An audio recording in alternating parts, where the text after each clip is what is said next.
اور اسرائیل نے اب غازہ پٹی سے سٹے علاقوں میں بھی حملے کرنا چالو کر دیا۔ غازہ کے لوگوں میں ڈر کا ماحول ہے۔ سنگھرش کے میدان سے ڈی ڈی نیوز کی ٹیم آپ کو پل پل کی اپڈیٹ دے رہی ہے۔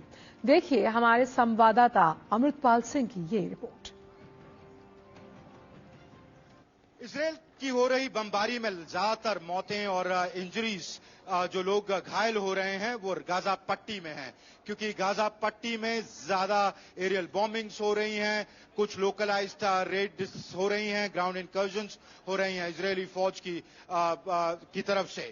پر ویسٹ بینک میں بھی سٹرائکس ہو رہی ہیں۔ اسرائیل اپنے ٹارگٹس ویسٹ بینک میں میسائل اٹیکس کے تھرو، 2 میسائل اٹیکس ہوئے، ایک جنین میں ہوا اور دوسرا شمس نور میں ہوا جو ایک ریفیوجی کیمپ تھا۔ میں اس وقت فلسطین میں ہوں، ویسٹ بینک میں ہوں۔ اگر میں آپ کو نظارہ دکھانا چاہوں تو لوگ یہاں سڑکوں پر اترے ہیں۔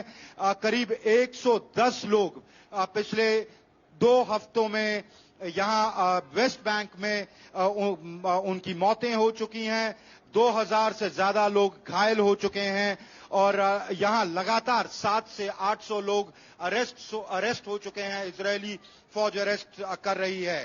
لوگ یہاں پوچھ رہے ہیں کہ اگر اسرائیل یہ کہتا ہے کہ وہ صرف حماس کے بیسز اور ملٹری ٹارگٹس کو اٹیک کر رہا ہے تو پھر اور سیویلینز صرف کولیٹرل ڈیمیج ہیں، تو پھر ویسٹ بینک میں اٹیکس کیوں؟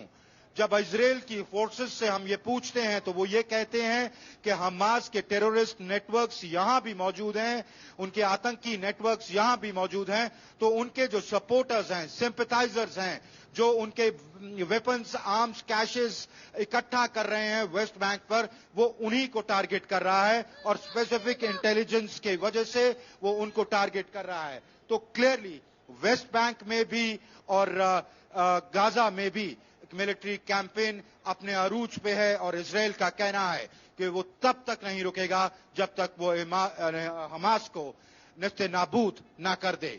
کیمرامین ایس پی دوبے کے ساتھ Amritpal Singh, D D news, West Bank, فلسطین۔